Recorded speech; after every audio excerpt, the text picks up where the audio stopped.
Hello and welcome back to Sage and Stone Homestead. My name is Heather. So I was recently sent a little package. Actually, it's a lot bigger than I thought it was gonna be. This is from one of my friends who lives in Arizona. She grew in one of those hydroponic tower gardens. She decided to get out of growing in those gardens and decided not to grow a garden at all and wondered if I wanted all of her seeds. So I said yes, but I had no idea that it was going to be this many. And this time of year, it's actually a really good time of year to buy your seeds. A lot of seed companies are having sales and the new seeds are coming out for next season. And so maybe something has been out of stock. This is the time of year to really look for those things before they sell out again. But before I go ahead and buy more seed, I need to go through this box because there's a lot in here and there's a good chance that she has what I'm looking for anyway. So I have opened the box, but as soon as I saw how many seeds were in here, I just kind of closed it back up and decided I would go over it on camera. I am assuming that these are somewhat organized because there are a few different packages. And this one right here has a few different bundles that are held together with rubber bands. So there's probably a system here and we'll probably figure it out. Most of these look like they are from Baker Creek Seeds, but then we have this one here from like Mountain Valley Seeds. Let's open up this pack. This one may be lettuces.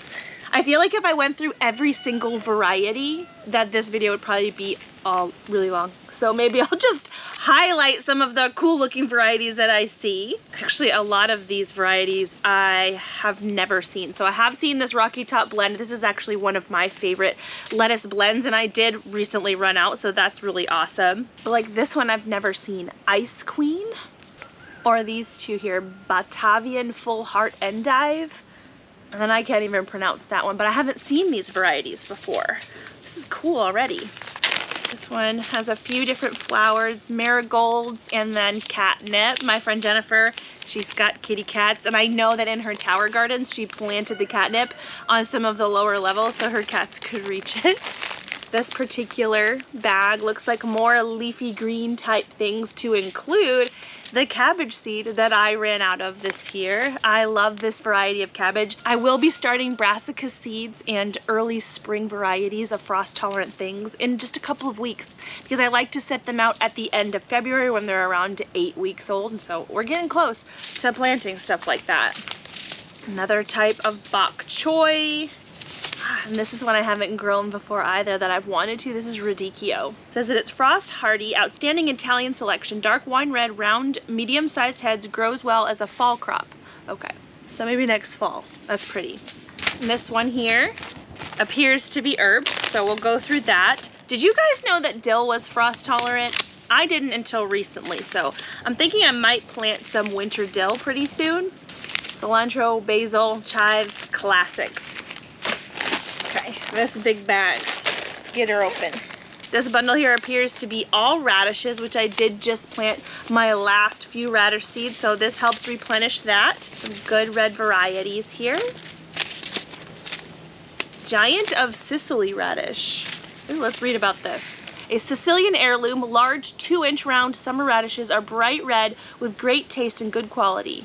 Very cool. Gotta try that one. Wow, look at that one. That's gorgeous.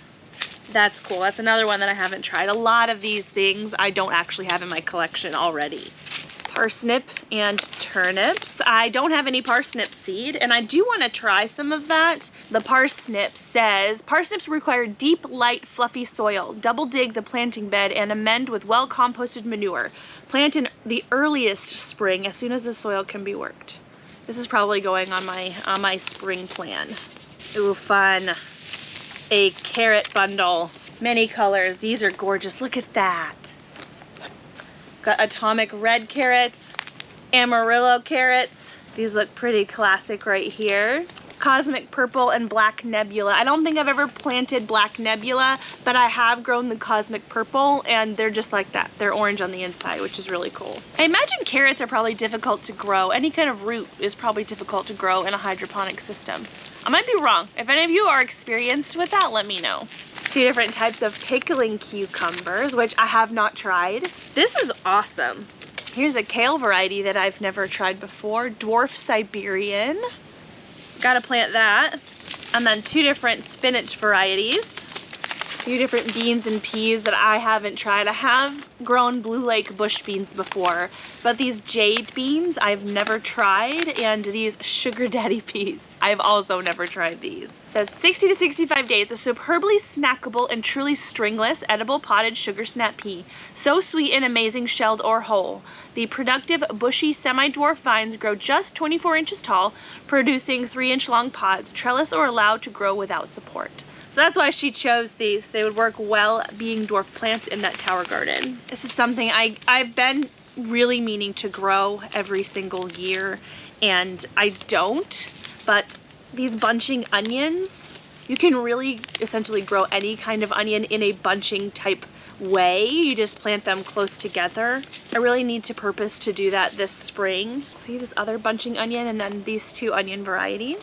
Lots of squash right here, which, geez, I feel like that would be hard to grow in a tower garden. This one is a spaghetti squash. These are zucchini. I have tried to grow this celery before. It's actually really small.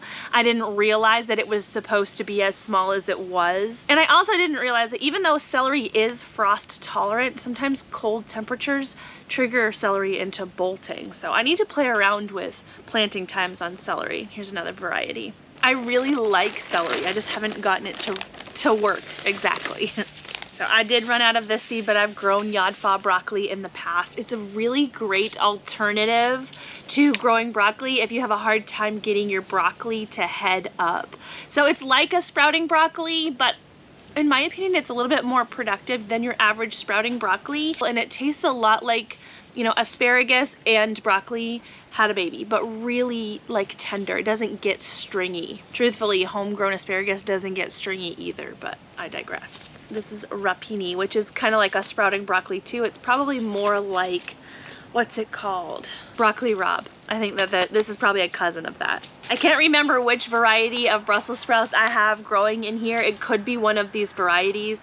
I need to check. Like Long Island Improved is ringing a bell. There's a lot of seeds in these packs. Oh, I just ran out of this seed too. So I don't have to buy it. There's a lot of stuff in here that I would have purchased had I not looked in this package first. So I'm glad that we're looking at this. Purple of Sicily cauliflower is one of my favorites to grow. We do have a hard time getting our broccoli to head up here, and this variety of cauliflower has a lot of broccoli flavor and broccoli texture. So this is a really nice alternative, and it does well for us here. I've never tried this variety or even heard of it. Amazing cauliflower. It says one of the easiest varieties to grow. Brilliant white, self-blanching heads, mature at 10 inches. Does well in a variety of climates and wet clay soil too. That's what we have here. So awesome. Let's see, how many watermelons do we have? 1, 2, 3, 4 different watermelon varieties.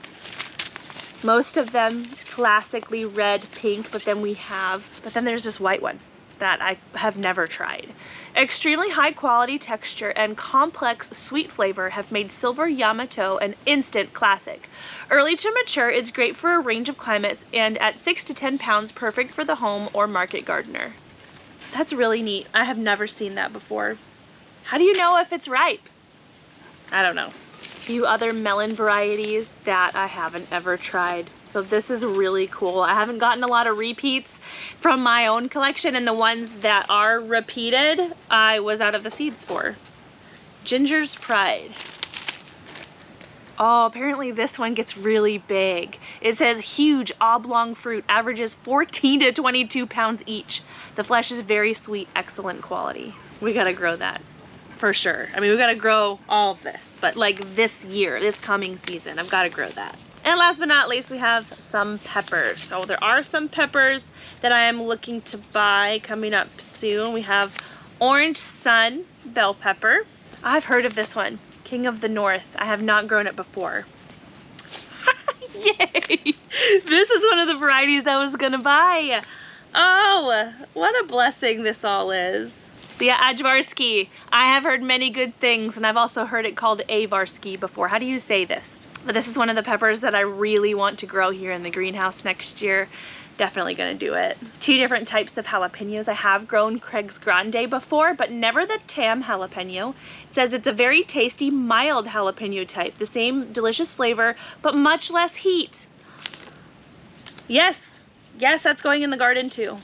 Then these mini bells are fun. So you don't get all of the different colors on the same plant, but until the fruit matures on the plant, you don't know which color each plant is going to produce, and that's always fun. And bullnose pepper, which I've never grown. There are still a couple things that I am going to order because I want to try a couple different pepper varieties. Shishito is one of those. I've always grown like bell peppers, and we've grown things that work well in salsa like Craig's Grande jalapenos and a few different types for hot sauce like Tabascos and habaneros. But I've not really gotten into like the roasting type peppers, and I want to make that kind of my pepper focus next year. So if you have suggestions for roasting type peppers like the Edvarsky and the Shishito, put them down in the comments below.